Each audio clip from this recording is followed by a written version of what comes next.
Shirdi Sai Satcharitra, the wonderful life and teachings of Shirdi Sai Baba, chapter 26. Stories of number 1, Bhakta Pant, number 2, Harishchandra Pitale, number 3, Gopal Ambadekar. Preliminary. All the things that we see in the universe are nothing but a play of Maya, the creative power of the Lord. These things do not really exist. What really exists is the Absolute. Just as we mistake a rope or a garland for a serpent on account of darkness, we always see the phenomena, that is, things as they outwardly appear, and not the noumenon which underlies all the visible things. It is only the Sadguru who opens the eyes of our understanding and enables us to see things in their true light and not as they appear. Let us therefore worship the Sadguru and pray to him to give us the true vision, which is nothing but God vision. Inner worship. Hemant Pant has given us a novel form of worship. Let us, he says, use water in the forms of tears of joy to wash the Sadguru's feet. Let us besmear his body with sandal paste of pure love. Let us cover his body with the cloth of true faith. Let us offer 8 lotus in the form of our 8 sattvic emotions and fruit in the form of a concentrated mind. Let us apply to his head the bukka or black powder in the form of devotion and tie the waistband of bhakti and place our head at his feet. After decorating the Sadguru with all ornamentation this way, let us offer ourselves to him and wave charmer of devotion to ward off heat. After such blissful worship, let us pray thus. Turn our mind inward. Give us discrimination between the unreal and the real, and non-attachment for all worldly things, and thus enable us to get self-realization. We surrender ourselves, body and soul, or body consciousness and ego, to you. Make our eyes yours so that we should never feel pleasure and pain. Control our body and mind as you wish. Let our mind rest in your feet. Now let us turn to the stories of this chapter. Bhakta Pant. Once it so happened that a devotee by name Pant, a disciple of another guru, had the good fortune of visiting Shirdi. He had no mind to go to Shirdi, but man proposes one way and God disposes the other.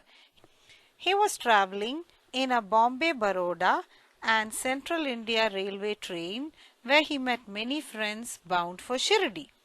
They all asked him to accompany them and he could not say no. They alighted at Mumbai while Pant got down at Virar. There he took the permission of his guru for the Shirdi trip and after arranging for the expenses left with the party for Shirdi. They all reached the place in the morning and went to the masjid at about 11 a.m. On seeing the concourse of the devotees assembled for Baba's worship, they were all pleased. But Pant suddenly got a fit and fell senseless. They were all frightened. Still, they tried their best to revive him to his senses.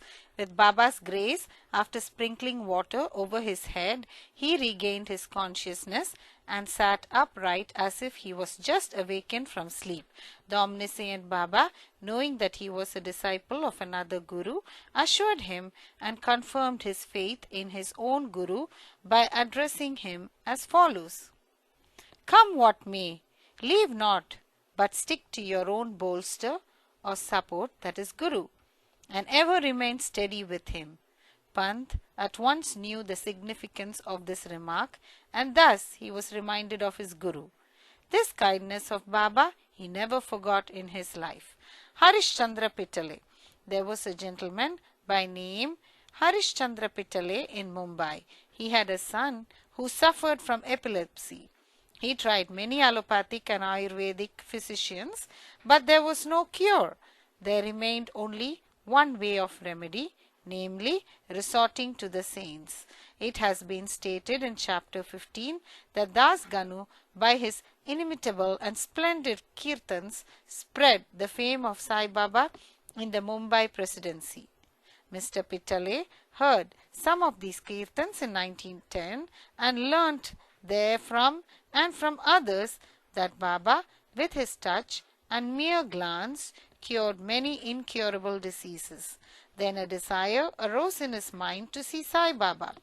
Making all preparations and taking offerings and fruit baskets, Mr. Pitale came to Shirdi with family, wife and children. He then went to the masjid with them, prostrated before Baba and placed his sick son at Baba's feet. No sooner Baba saw the child than an untoward thing happened. The son immediately revolved his eyes and fell down senseless. His mouth began to throw foam and his whole body began to perspire profusely, and it seemed as if he breathed himself out. Seeing this, the parents became very nervous and upset.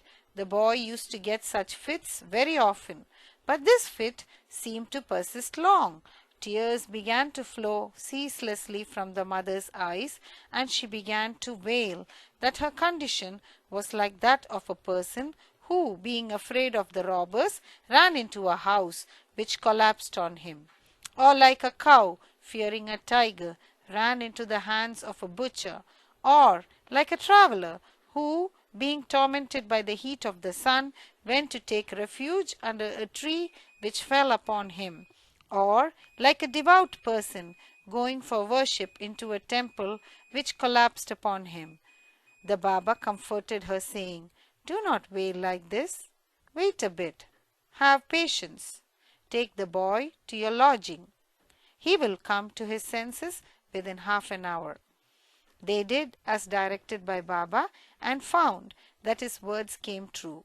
As soon as he was taken into the Vada, the boy recovered, and all the Pitale family and others were very happy, and all their doubts disappeared.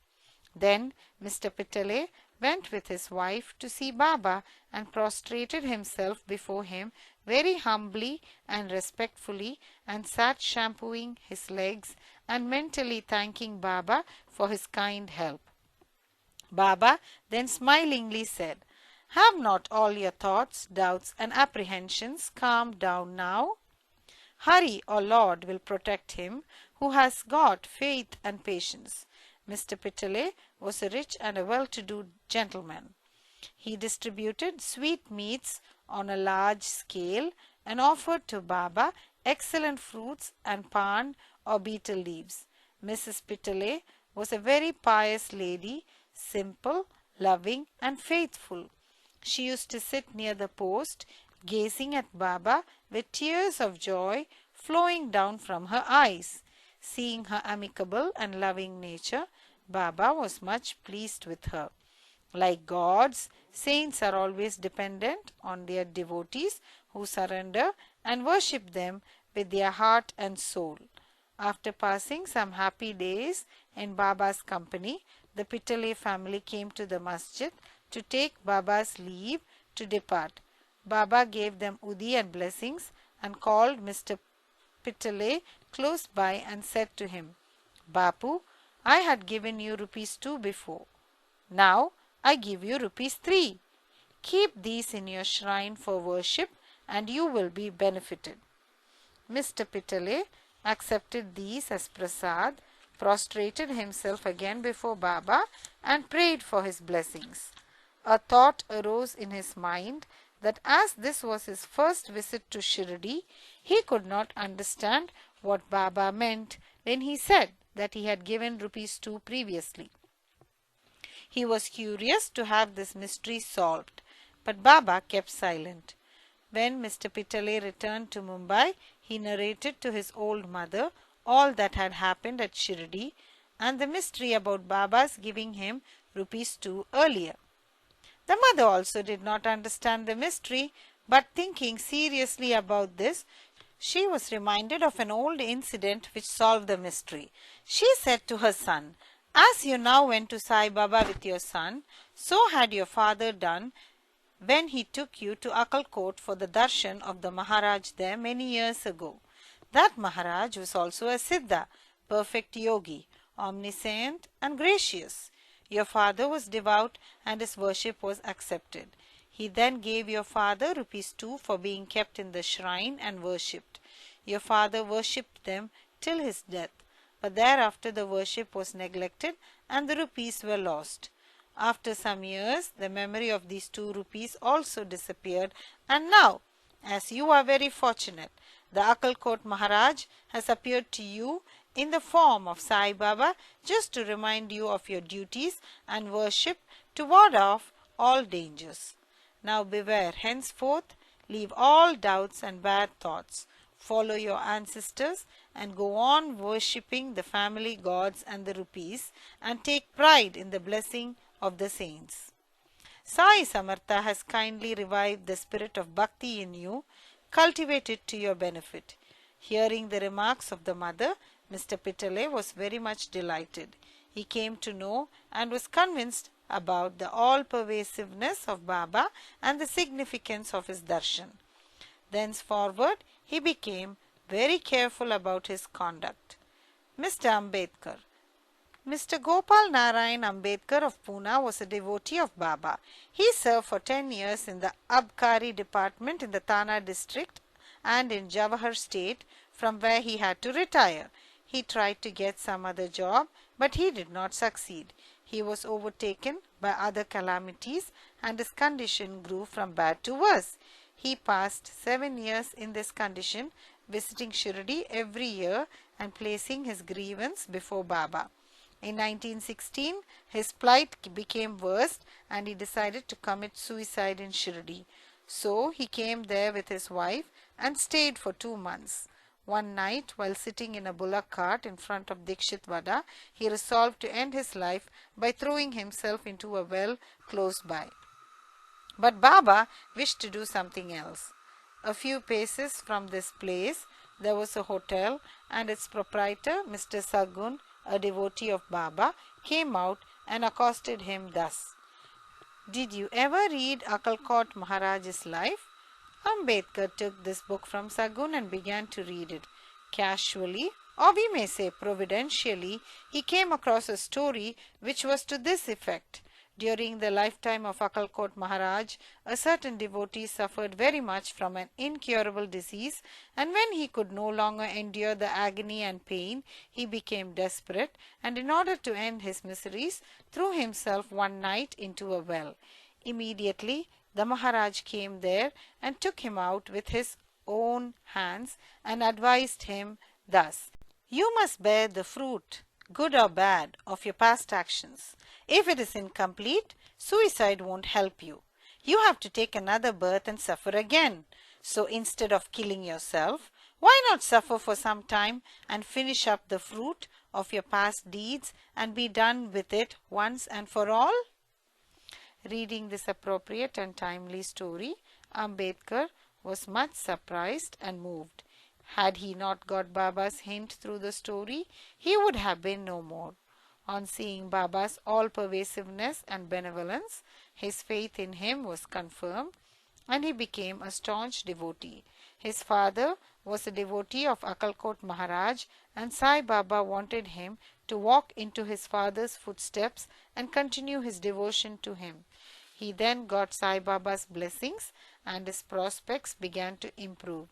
He studied astrology and gained proficiency in it and thereby improved his lot. He was able to earn sufficient money and passed his later life in ease and comfort. Bow to Shri Sai, peace be to all.